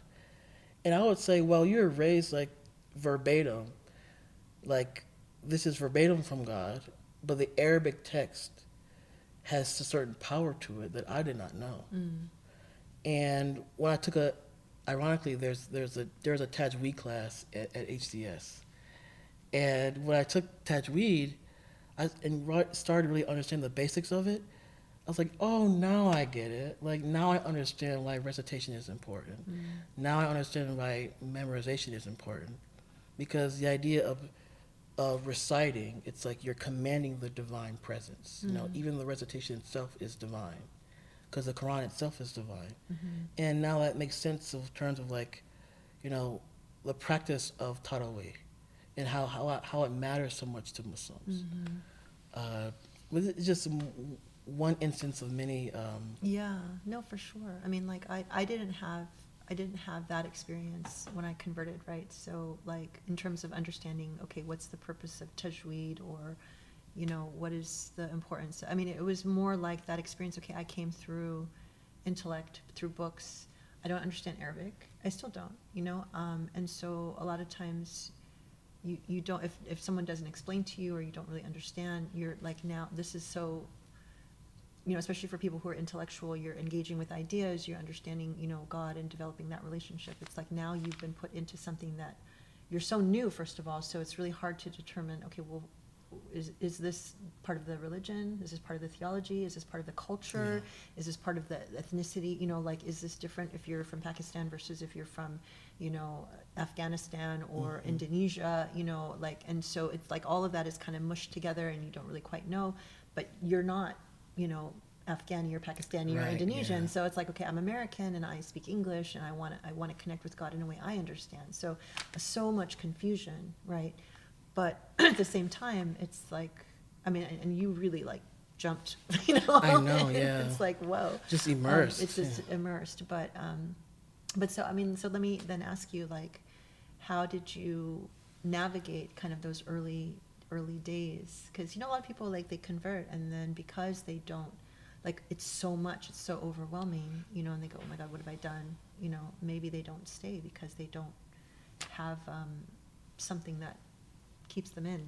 So I'm just wondering, tell us about your early days as like the first year or even first 6 months, because I met you then 6 months after that. Oh, that's right. Wow. And so I'm curious to know, like, also because Usuli, then, you know, someone told you about Usuli. So tell us about your engagement. It's a lot to ask, but it's like your first 6 months. Oh, no, it's okay. I remember that pretty vividly. So my first 6 months, it was just a whirlwind. It was just something new each day. Like, when I converted, like the very next day, I showed up to the HDS Muslims group, like, hey, I'm part of you all now. Like, nice to meet you. And they're, like, from day one, like, overwhelmingly, like, accepting of me. And a few of them were, like, also in the Islamic studies classes. So, like, it was a experience of, you know, true, like, kinship that I did not experience in any religious context before. Because I could tell that this group really cares about Islam and really cares about, not even just, like, this cares about, like, having a religious life, you know, religious convictions. And, you know, from day one, you know, they helped me with prayer, helped me with, like, what does this verse say, what does this verse say when translating in Arabic. And really, instances like explaining certain practices, like explaining, like, you know, halal and haram. Even with that, like, I didn't really understand halal and haram either. Because, you know, the class is so, like, philosophical and theological and, like, esoteric and things like that. I didn't really get, like, the Quranic, like, dietary commands. Like, I kind of just thought, you know, like, I'm from a Christian background, so, like, dietary commands are not necessarily, like, in our in our mindset. Right. So you're telling me that when Muslims, like, don't, like, drink alcohol or, like, consume pork and things like this, I'm thinking it's, like, for the sake of living, like, a modest lifestyle, similar to, like, other religious groups. But I didn't know it was, like, a Quranic command. I didn't get to that verse until later. So it was like I remember, like, I was in a restaurant, like, ordering an alcoholic drink, and a friend of mine who was Muslim, and she's like, "Oh, Hiram, just want to let you know, you know, You're like, not supposed to do that anymore. you're not supposed to do that anymore." And I'm thinking, like, "Oh, really? Okay." Like, I didn't, like, think that you all really cared about that stuff, but, you know, she really resonated with me when she said that, and it was really just a decision of, like, you know what, like, if I'm going all into this, I might as well just go all in and just not drink anymore.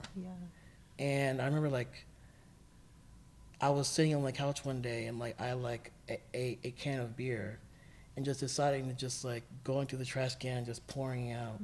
And from that then I was just like, this is, like, I'm just over with this. Now, outside of the Islamic context, it was extremely hard. Because, you know, my family in particular were the folks that raised me to be Christian, who took me to all the vacation Bible school, Sunday school, church on a consistent basis. Right. So when I told my parents in particular, they were really kind of distraught. My mom in particular, because she really kind of emphasized, you know, Christian morals and values. Cause like my mom's side of his family is the one that is Lutheran, and my dad's side is a Methodist. But like she really emphasized the Lutheranism, Right, you know. right. And you know, for her to hear, you know, like I'm Muslim now. Yeah. I called them like the day before I did it, and just to let you know.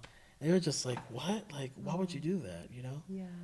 And when I got home, it's like being stripped away from HCS and like my little safe bubble. Yeah. I'm at home and like I'm so protective of Islam. Like it's like my little baby, you know. This is my baby, and everything else is trying to get it and trying to tear it down. And this is during Christmas time, so I'm looking like all the Christmas stuff around me, like back in Detroit, and seeing the cross being like so angry, and seeing like, oh my gosh, like get this cross away from me. I don't want to look at it, and it was like Christianity to me was like, it felt like this oppressive force that wanted to like destroy everything that I've just came to believe in. Right. It was like, at that moment, I really understood what it meant to be a religious minority in a Christian hegemonic society. Yeah. And being a religious minority is something completely new for me. Like I'm pretty accustomed to being a racial minority, but a religious minority is a way different experience. It goes way beyond race. Interesting. Like I think at that point I really solidified, I guess, in my identity, like religion being like core to who I am and everything else secondary. So having that feeling of like of a identity shift, and all of a sudden you're placed in this familiar, but also like you're also a strange person in this familiar context. Yeah. It was really kind of, I'm sure. And you don't look Muslim yeah, exactly, anywhere. yeah, Right? exactly, yeah. So how do you navigate that? Because that's your new identity. Yeah. And Even the idea, yeah, like I got a lot of like stuff from my family, cause outside of my immediate family, you know, a lot of my family members are like, you know, part of the Cold War, Gulf War era, you know, so their conceptions of Islam is from that, you know, like, and just 9/11, just all this kind of course. mongering, like fear mongering about Islam. right. So when I would tell them, oh, I'm this convert, they're like worried about me. Like, Right. Like what went wrong? yeah, like one Yeah. family member was like, thought that like I saw like some ISIS video or something. Like another Right. one thought that like I was kind of influenced by the Muslims around me, and Yeah. like I maybe like I was in a bad place and the Muslims converted, which is ironic because I didn't know any of them prior Right. to it. Yeah, so it was dealing with that was pretty tough. Yeah. But sure. it helped because that's winter break. You know, that's a short amount of time. Right. So as soon as, you know, January hit for second semester, that's when it all kind of came back. Yeah. And then it went away when by the end of that year when I converted, like all the Muslims, well, a good chunk of them graduated. The ones that I really established, because I did not expect community, by the way. I did not expect like Muslims like gather around me and say, you know, kumbaya or anything like that. Right. Like it was an unexpected kind of case for me to be put in this community that I really kind of that I really vibe with. Yeah. So now you're telling me that like a good chunk of them are gone. I was just like, I didn't know, it was weird. Like as if my foundation of community just kind of stripped. Right. So then what happened after that? Well, I joined Usuli. Okay, that was Yeah. summer break. You came in, yeah, and then you came here I did, yeah. for the internship. And Well, I was so impressed that you actually have watched like all of the Project Lumen halakas yeah. on the Quran. that's what And happens you- when you get into a rabbit hole, you know. When you get into a rabbit hole and you're excited, you know, you just Yeah, you just go and go and go. Well, which is a really, it's a really unusual thing because I don't think, like objectively, I don't think that many people have gone through the entire thing. They're in process or they've, dabbled a little bit. And I know we've gotten amazing feedback from people that this was life transformative, but I'm really curious because you got you went down that rabbit hole very early on. I'm just curious how you reacted to it. How did it affect you, or how did it help your journey? So, I think I'm a little bit kind of a different kind of case when it comes to a lot of like Muslim converts. Maybe that's good or bad, but It's you. Yeah, it's me. But like, I was just like, you know what, like, why have hesitation? Like, why not just like, I was just so obsessed with Islam. I was just like Yeah. absorbing as much information as I can. Cause in my head, I was just like, oh my gosh, I need to catch up. I need to catch up to all the like the Muslims, the born Muslims who know more than I do. Yeah. So I was like, kind of just when I encountered Usuli, I was like, oh my gosh, like they have all these clippers and all these uh, uh, like commentaries on the Quran, and like it's just public, like you can just watch them Yeah. all the They're free. time. Yeah. So that was like my I replaced like a lot of my media with just like listening and just like uh, watching videos like when I got home, and just like constant absorption. Which is so beautiful. I mean, because that's, like the whole thing that we are always pushing is the importance of knowledge, especially given, our world, right? And so, so it's a protection, honestly, and that attitude. And so it's so ironic too, like when You're definitely right. It's definitely a protection. Yeah. Like intellectualizing at that point was definitely like protecting me from um, like protecting me from the drawbacks of being Muslim outside of the academic space. Yeah. And helping, I guess, navigate like what is, authentically Islam, right? Because everyone out of Yeah. the woodwork comes out and starts telling you all the different things you have to do if you want to be a good Muslim. And then a lot of these things are contradictory, or, they just don't feel right.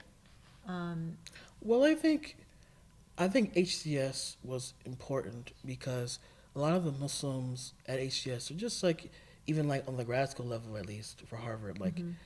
I was in a space where like they constantly had like not only they cared about Islam, but like they're really invested in dialogue and talking about certain instances of this verse was revealed, or just this kind of commentary. Like it was a very kind of academically rich space of like Muslims actually engaging with the texts, they're ingrained to believe in. Right. And it wasn't just like a passive thing. Yeah. It was like a vibrant way of deliberating what you believe as opposed to what you grow what you grew up to believe, similar to like the embedded Mhm. theology I mentioned earlier. Yeah. Yeah. And it was funny to me seeing a lot of Muslims like go through the same like embedded theology kind of track that was encouraged when I was at Morehouse. Like they kind of Yeah. went through a similar phase Yeah. where like they had to unlearn a lot of like Salafi, Interesting. a lot of like Salafi, or just certain like ultra traditional like cultural conceptions of Islam that are Right. not necessarily in the text itself. Right. You became Muslim, and you weren't expecting a kumbaya moment, as you said. Yeah, right. But, I'm curious though, what were you expecting? And what, or if you, what did you think would happen to you? And then ultimately, I wasn't expecting anything. Okay.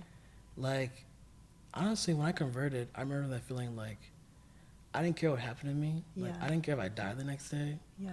I didn't really care if like, I didn't even care like what my family thought. I didn't care what anybody thought. But I just knew I had to do this. Did you feel a sense of peace that you Oh hadn't yeah, felt before? it was. Yeah, it was a huge sense of peace, but also like a sense of like, oh, thank God, now I know what I believe. Yeah. Like now I know like I wasn't crazy because I wasn't crazy because like I didn't believe in Christianity. Like I'm Yeah. not crazy. Like it was kind of a relief. Like wow, like I'm actually Right. like I was just in a religion that that just wasn't like what I believed. Right. So it wasn't like like But did you feel, you also said before, it used to be that, everyone has different religions. It's just, because when you say it's just not your religion, it's not like, it's whatever religion you choose. well I mean that on like institutionalized level. like it just wasn't the religion for me Yeah. in that sense. Yeah. What I mean in terms of like notions of truth Yeah. is a different story. Yeah. Yeah. Like the certainty of what I'm mentioning is like Islam is truth, Mm-hmm. and everything else fails to live up to that truth. Mm-hmm. And it was also that aspect of it is important in terms of how I think about Christianity, because oftentimes like Muslims they think like, oh, if you convert to Islam, everything in Christianity is just like bunk, it just like false. Mm-hmm. Which I'm like, that's not exactly the case. Yeah, and that's not what we're taught either. Yeah, that's Yeah. not necessarily like what Islam actually like says about Christianity. Right. But talking to Muslims, but I don't think it's like due to a Muslim thing. It's just like still seeing Christianity and like Islam as like separate Mm-hmm. religion instead of like being like intertwined in this like calling towards a primordial faith. Right. And I noticed that even talking to Muslims at HCS, a lot of them, well, the majority of them don't know anything about Christianity at all. Yeah. And same thing for the Christians. They don't know anything about Islam at all. Right. And it's like, how can you really understand one another Right. without understanding at least what the other person believes to a certain extent? Right. Like when Muslims talk about the Bible, they talk about it from a Muslim point of view Right. because they're not used to reading the narratives of the Bible. Right. Part of what I love about Usuli is like Sheikh is really invested in knowing about the Bible Yeah. and knowing about the narratives and how they compare to Islam. Right. On the flip side, with Christians kind of like the gospel.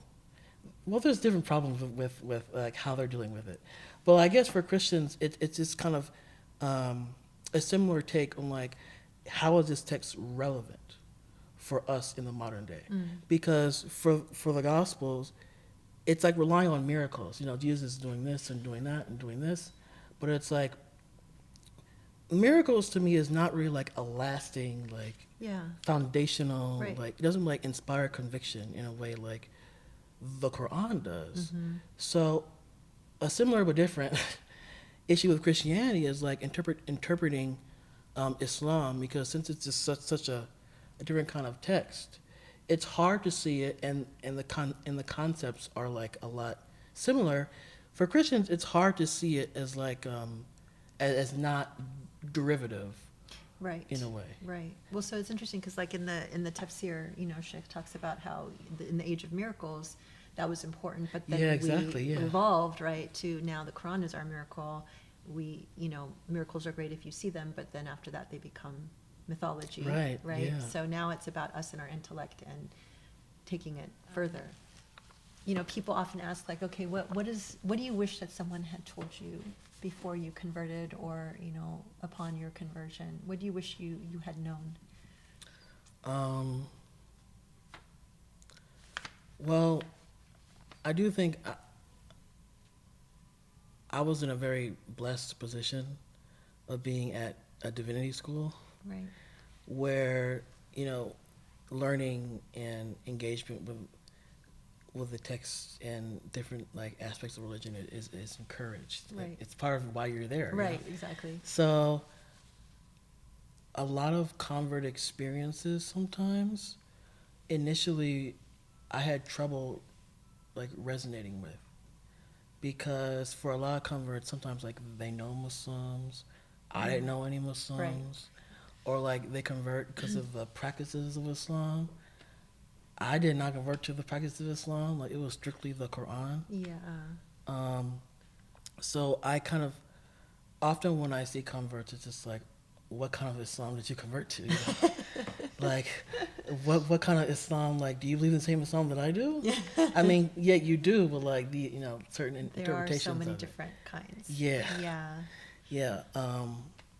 But I think conversion is really just about being from a state of being lost to a state of being found. Mm. And that being lost is and was an ongoing process of pain and suffering. Mm-hmm. And now that you're finally found, it's really just what do you do once you found God? Yeah. And that's the one thing that converts really have to go through. Like, now you finally witness the truth. What do you do with your life? You know, how do you go forward? And for me,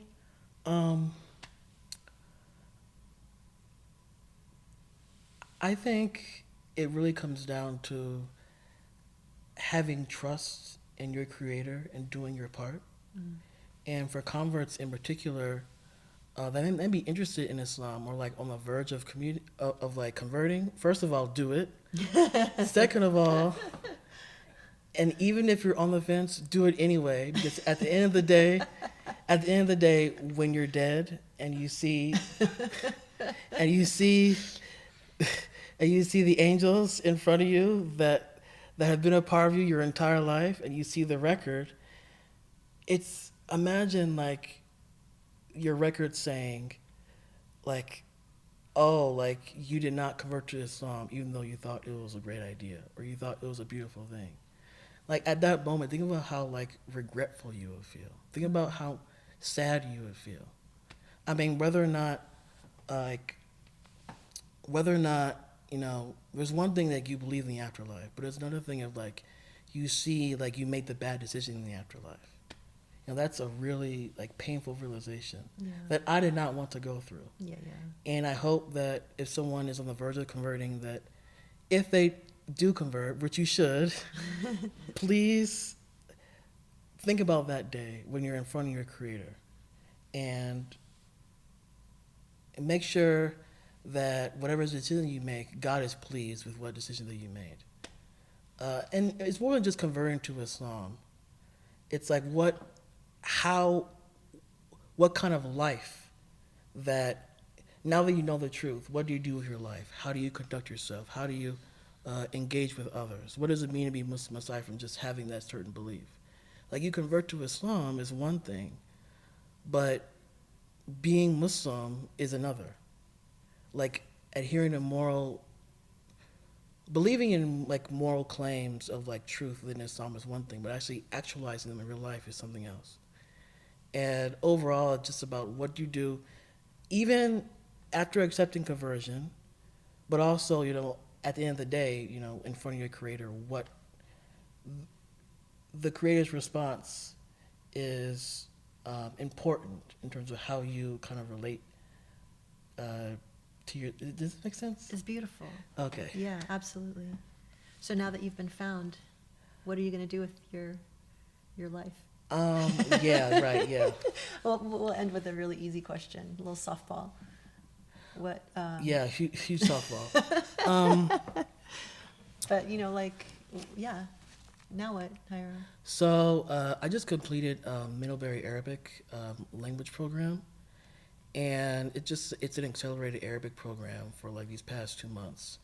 And although I kind of just kind of put a lot of time in learning Arabic, like in such a intensive way, similar to conversion in a way. So you don't like doing things in a very like easy way. I know, right? Like, I always go the hard route. Right. All in. Yeah. So I'm still invested in the intellectual aspects of Islam. Like, I'm applying to PhD programs this fall. So inshallah, whatever happens. Inshallah. May Allah present whatever is best. Thank you. And I also will be in Jordan this fall, actually for the entire year. Wow. To not only learn Arabic, but just really get engrossed in Jordanian culture, just the like aspects of the MENA region. Because I think as someone who is Muslim, I'm not going to adopt another culture and claim like this culture is more Muslim than the other. But at the same time, I'm in the U.S. where it's Muslims are 1% of the population, you know, and it can be kind of jarring because I want to actually see how Muslims Yeah. engage in life, the good and the bad, Right, right. What's it like to be a majority and not part of the Exactly. minority? That's ultimately what it is. Yeah. I want to know what it feels like to be a majority Yeah. as opposed to a minority. Right. Because even if you're born Muslim in the U.S., Yeah. it's still a majority in terms of like your family and like the mosque that you grew up in, like even your social circle. But for me, like Nothing. nothing. Yeah. Same. Aside from Right. like friends, like recent friends, like Right. there's not that much of Yeah. a foundation. You have to construct it. Exactly. yourself. Yeah. Yeah. So that's what I really want, like that feeling of being a majority. Right. Right. And then we'll see what happens after that. Right, exactly, You'll come yeah. back and see how you feel. Yeah. So So, we'll see. Inshallah. That's the part 2 of this conversation, right? Yeah, no, Hiram, this has been such a wonderful conversation. Thank you for sharing No, thank all you. of that. I think it's extremely, valuable and so so rich and so human, that this is what people don't really delve into, right? And like, and it's so beautiful. It's like being lost to being found, from darkness to light, as Right. Sheikh always says. And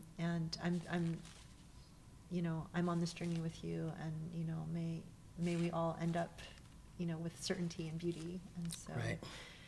inshallah, well, we thank you for your time, and we of course wish you a wonderful year in Jordan, and we'll do part 2 when you come back. Yep, you Inshallah. got it. Inshallah. Thank you so much. Thank you. Okay. Assalamu alaikum. Thank you everybody for joining us.